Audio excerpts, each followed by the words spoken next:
Bienvenue à tous dans la page rétrospective de l'actualité congolaise de la semaine sur Télé 50.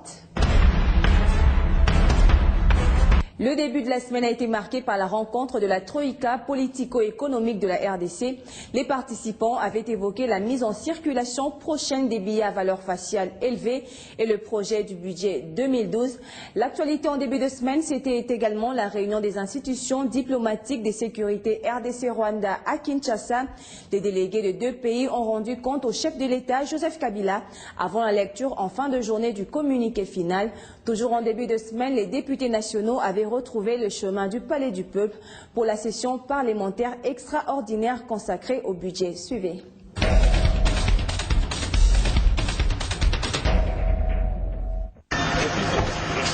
C'est donc une évolution satisfaisante, mais il faudrait cependant rester prudent et avoir l'œil sur l'évolution du contexte international, en vue d'envisager d'éventuelles mesures qui s'avéreront nécessaires dans le cas où la conjoncture connaîtrait une détérioration.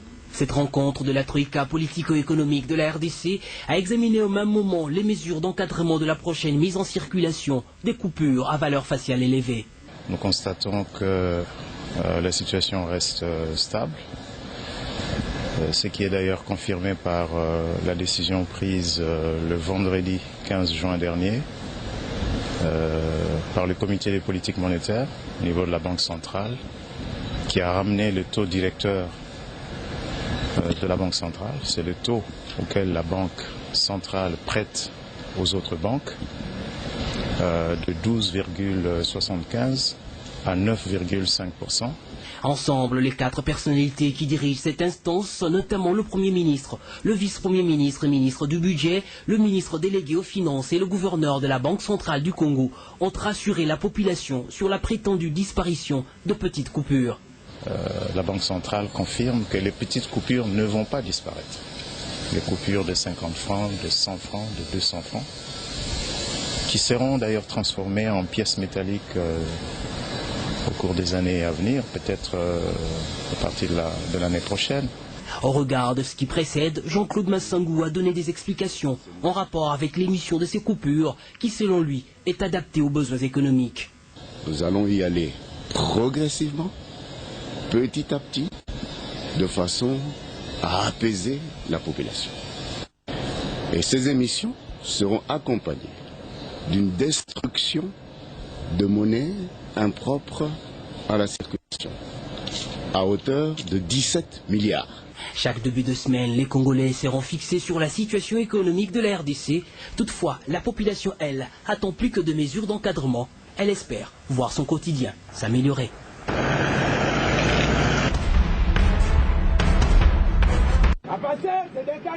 Le terrain, encore le terrain, question d'être en phase avec la nouvelle philosophie du chef de l'État. Et ce lundi, le terrain pour les ministres Justin Kalumba et Louise Munga, c'était la voie ferrée qu'emprunte le train urbain de Kinshasa. Itinéraire choisi, la gare centrale de Gombe pour celle de Kimwenza via la gare de Matete. Chemin faisant, c'est un constat plus que pénible qui s'intensifie. Le long du chemin de fer, c'est mieux depuis on incite tout foisonne, construction anarchique, marché de fortune et immondices. Un véritable danger consent le ministre des Transports. Les personnes qui ont érigé les longs des voies ferrées, nous allons regarder ces problèmes avec beaucoup de responsabilités pour que nous ayons l'intervalle qu'il faut sur le plan réglementaire, la distance qu'il faut entre les chemins de fer et les habitations ainsi que les autres boutiques. Dans leur ronde, les ministres ont aussi visité des ponts en construction à Kisenso et à Kimwenza. Ces ouvrages nécessitent beaucoup de technicité. C'est vous dire que ce n'est pas une mince affaire, c'est quelque chose sur lequel nous devons nous appesantir et que l'ONATRA doit suivre de près parce qu'il y va de la vie des hommes. Malgré le constat amer, Justin Kalumba et Louise Munga restent confiants qu'en aidant la SCTP, le chemin de fer pourrait être sauvé.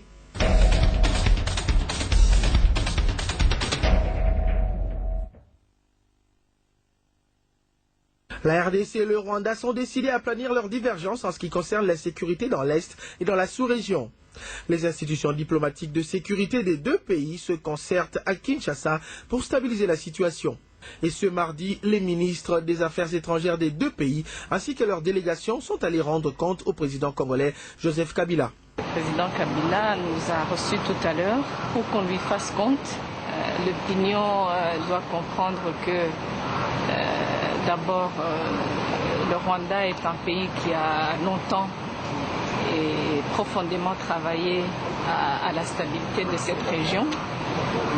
Le Rwanda et le Congo, le leadership dans les deux pays aujourd'hui ont hérité d'une histoire difficile.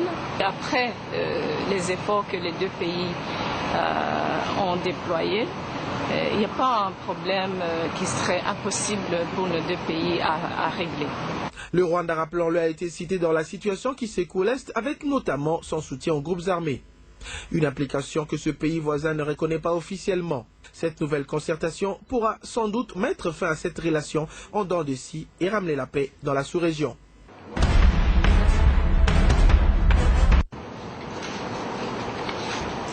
Les deux délégations ont échangé des renseignements sur les problèmes sécuritaires de la région et examiné les préoccupations présentées par chaque partie en rapport avec la situation qui prévaut dans l'Est de la RDC. Après une discussion franche et enrichissante, les deux délégations ont réaffirmé la volonté de continuer à œuvrer ensemble pour la paix, la stabilité et le développement dans la sous-région. Elles engagent à ce que leurs territoires respectifs ne servent pas de base de déstabilisation de l'un ni de l'autre. Elles ont par ailleurs convenu de rendre opérationnelle la commission conjointe de vérification chargée notamment d'enquêter sur les suspicions de soutien extérieur aux mutins et autres éléments opportunistes. Dans le même ordre d'idées, les deux parties ont réaffirmé la nécessité de rechercher des solutions durables aux problèmes de fond à l'origine de l'insécurité qui prévaut actuellement.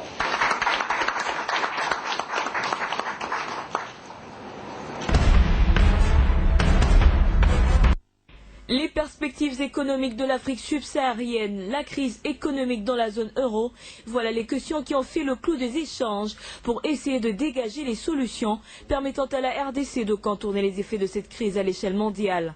C'est même l'objet du déplacement de ces émissaires du Fonds monétaire international qui appelle le gouvernement congolais à la prudence et surtout à prendre plus de précautions dans la chaîne de ses dépenses. Et pour les rassurer, le ministre du Budget s'est référé à une autre situation de crise que la RDC avait su braver par le passé. Avec ce qui se passe ces jours-ci dans la zone euro, si ce qui se passe dans la zone euro provoque une chute des prix de matières premières, cela va affecter l'économie nationale. Qu'est-ce que nous envisageons déjà pour nous prémunir contre de telles situations? C'est de cela dont il s'est agi aujourd'hui.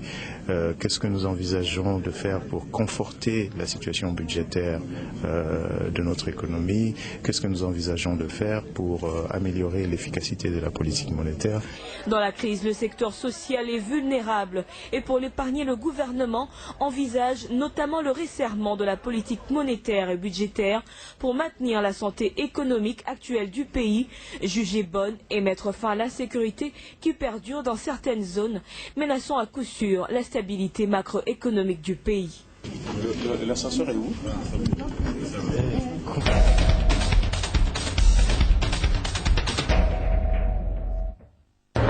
Parmi les matières inscrites à cette session extraordinaire, le projet budgétaire 2012 et l'évaluation du travail de la Commission électorale nationale indépendante. Nos amis membres du bureau de la CENI vont se présenter au devant de la Chambre pour nous faire le rapport sur base de ce que nous avons vécu sur le terrain, sur base de ce qu'ils vont nous dire, Nous allons tirer des conclusions de manière tout à fait objective.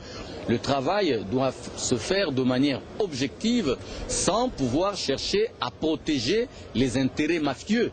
Là où nous retrouverons ce genre d'intérêt, nous le dénoncerons et nous allons exiger à ce qu'une attitude requise soit affichée vis-à-vis de tous ceux qui seront reconnus comme responsables de la mauvaise gestion de cette commission électorale nationale indépendante.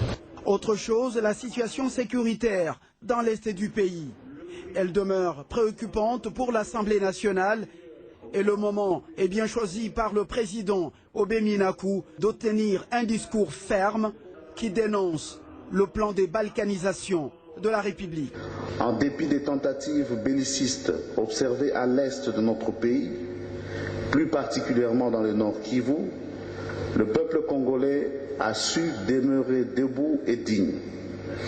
Il entend démontrer à la face du monde que jamais il ne pourra permettre un jour la balkanisation de son pays, quel qu'en soit le prix. Une session bouclée, une autre ouverte. Les 4 premiers mois de cette 2e législature imposent aux députés nationaux un rythme de travail intense. Extraordinaire. Ce qui me fait vraiment mal, c'est le fait de rompre brutalement mes études en plein milieu de l'année scolaire. Ils sont plus de 40 millions à travers le monde, forcés à fuir, abandonnant leurs études, leur travail, leur famille et leurs biens pour cause de la guerre, des persécutions et des violences de différentes sortes. Parmi ces réfugiés figurent 466 000 Congolais vivant dans les pays limitrophes. Les réfugiés sont des personnes comme toutes autres et n'ont jamais souhaité un seul instant quitter leur propre pays et être séparés de leur famille. Ce sont plutôt les conflits, les violations des droits de l'homme et d'autres facteurs générateurs des phénomènes réfugiés qui les contraignent à fuir vers d'autres pays où ils espèrent retrouver l'espoir. La RDC a aussi ouvert ses frontières aux réfugiés provenant de différentes communautés, comptées actuellement à plus de 160 000, de nationalités notamment rwandaises, ougandaises et centrafricaines. De bien vouloir trouver les solutions durables à notre crise de détresse. Et parmi eux, certains souhaiteraient déjà regagner leur pays, mais se disent contrecarrés par le HCR, qui donne ici ses justifications. Notre sympathie et intensifier notre soutien à leur endroit. Le Haut Commissariat des Nations Unies pour les réfugiés travaille avec les autorités de la RDC pour trouver des solutions durables aux problèmes des réfugiés vivant sur le sol congolais. Ils ont tout de même salué l'hospitalité et l'assistance juridique du gouvernement congolais en ce qui concerne l'accueil et la délivrance de cartes des réfugiés. La dernière vague des réfugiés angolais quittera le sol congolais du 26 au 29 du mois en cours.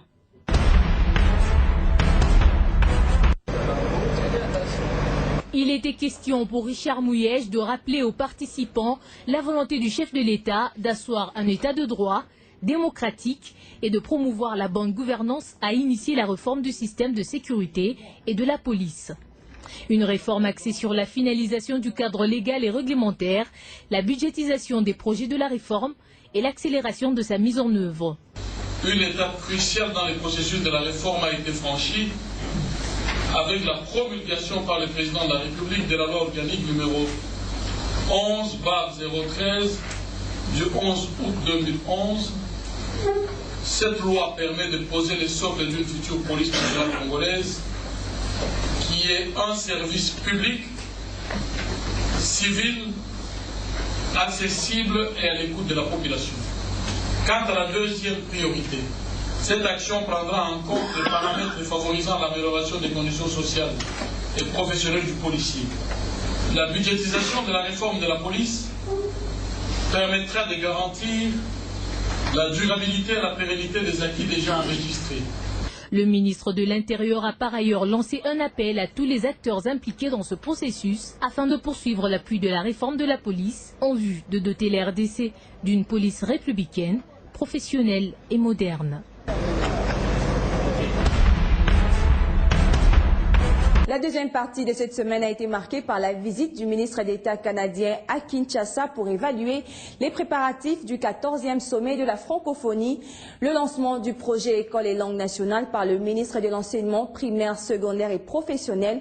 Vous suivrez également la réaction du ministre des Médias et porte-parole du gouvernement Lambert Mende face aux propos tenus par le président rwandais Paul Kagame.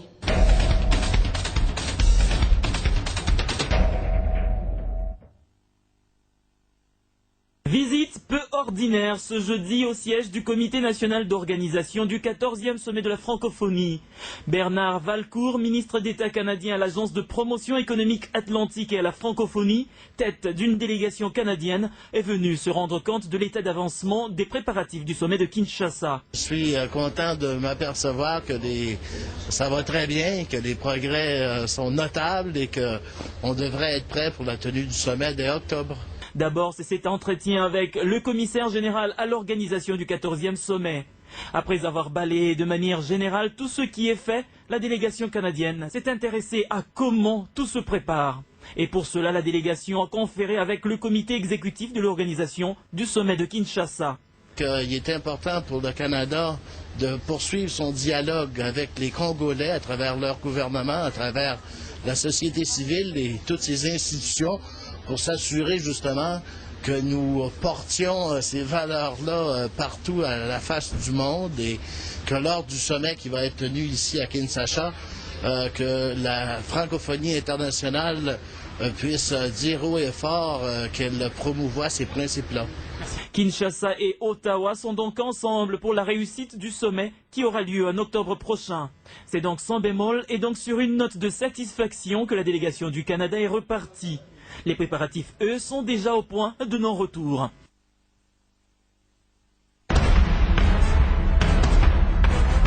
Nous déclarons effectif dès ce jour le lancement du projet École et langue nationale et langue Afrique en République démocratique du Congo.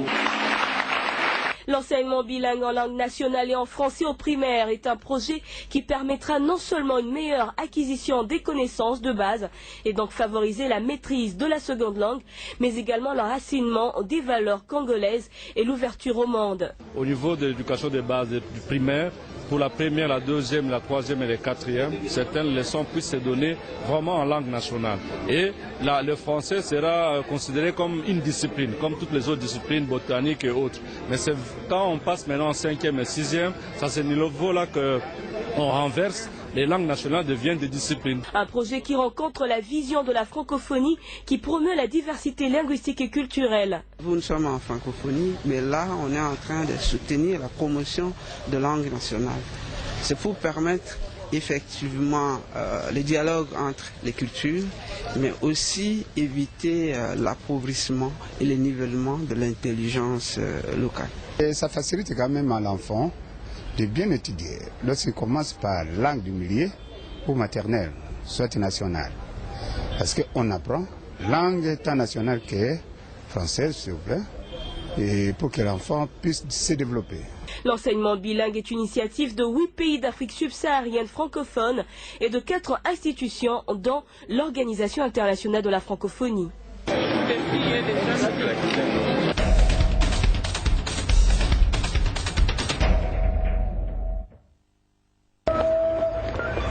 C'est un projet budgétaire qui s'élève à plus de 7 000 milliards de francs congolais au regard des axes prioritaires du gouvernement pour matérialiser la vision de la révolution de la modernité, selon le Premier ministre Matata Ponyo, notamment la construction d'un État efficace, le développement des infrastructures de base, la redynamisation des principaux secteurs de production, le renforcement du capital humain et l'amélioration des conditions sociales de la population congolaise. Dans ses prévisions, le gouvernement central alloue 25,59% des ressources budgétaires aux réformes institutionnelles, 18,38% à la poursuite de la construction et la modernisation des infrastructures, 25,19% à la consolidation de la stabilité macroéconomique et à l'accélération de la croissance en vue de diminuer, selon le Premier ministre, la pauvreté et le chômage. 29,49% seront consacrés à l'amélioration du cadre de vie et des conditions sociales, dont 11,3% aux ressources hydrauliques et électricité, 6,8% à la santé publique, 5,6% à l'éducation, 3,4% à l'agriculture et développement rural et 3% au transport. Toujours selon le Premier ministre Matata, un peu moins de 1% de ressources budgétaires seront aussi consacrées au renforcement du capital humain et à l'éducation à la nouvelle citoyenneté. Moins de 1% reviennent également à la diplomatie et à la coopération au développement. La présentation de l'économie générale de ce projet budgétaire a soufflé plusieurs interrogations chez les élus du peuple, des interrogations auxquelles Matata Ponyo pourra répondre lors de la plénière prévue le lundi 25 juin.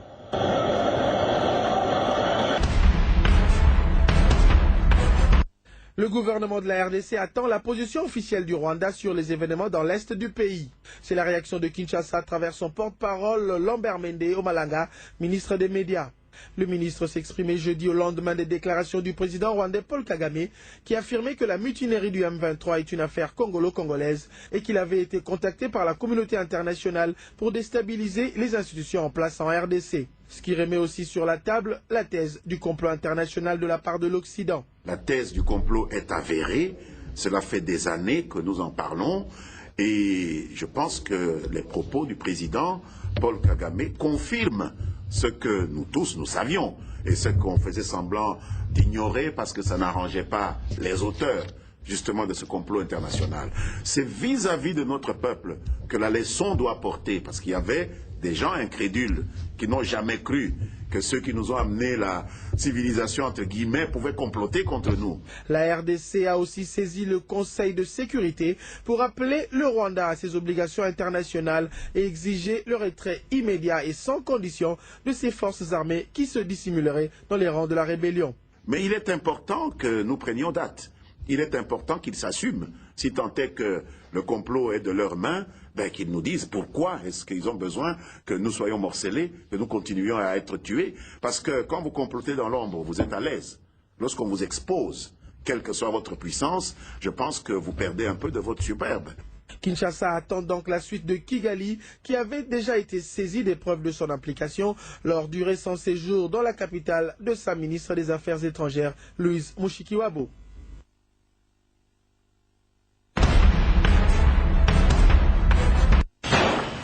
Ce chargement de camions de manioc prouve la volonté de la directrice générale de la réserve stratégique générale, Ndona Marianne Sitawankenge, soucieuse de matérialiser le social du Congolais tel que prôné par le président de la République, Joseph Kabila Kabange. Elle a lancé ce vendredi l'opération Amélioration du social, communément appelée Sili Sanzala.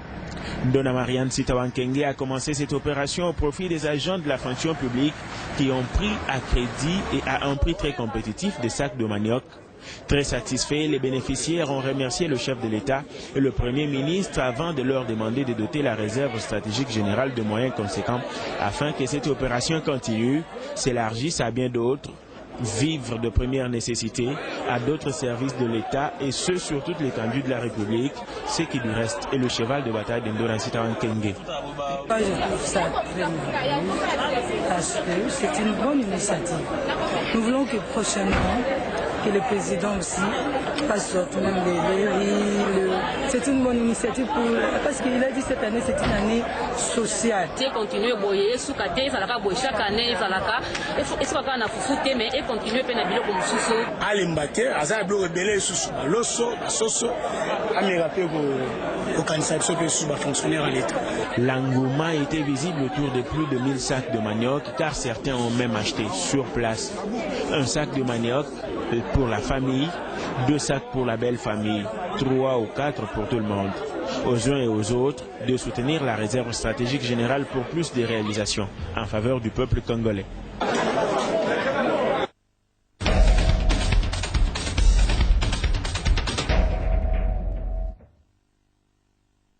C'était au mois de mai 2011 que Mme Marie-Olive Lembe Kabila, alors en tournée de proximité sociale dans la province de l'Équateur, avait fait la rencontre de Maria Sembeti, une fillette âgée de 6 mois, née avec une malformation congénitale, d'une jeune mère, primipare encore sur le banc de l'école dans la ville de Guémena.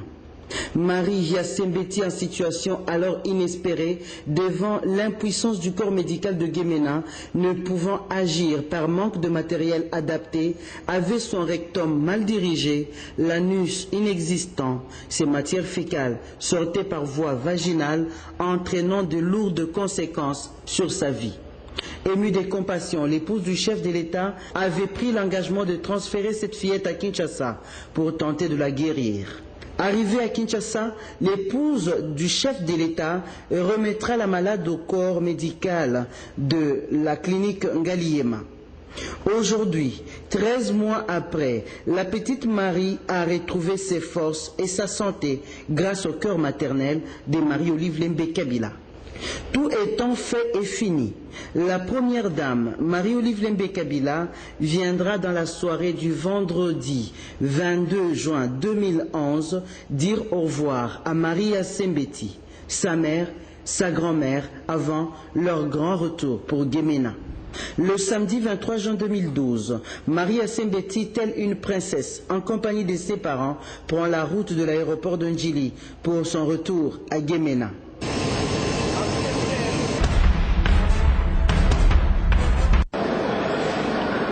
Tout a démarré par cette remise d'un minibus de 23 places de marque Mercedes, un don du Comité international olympique au Comité olympique congolais.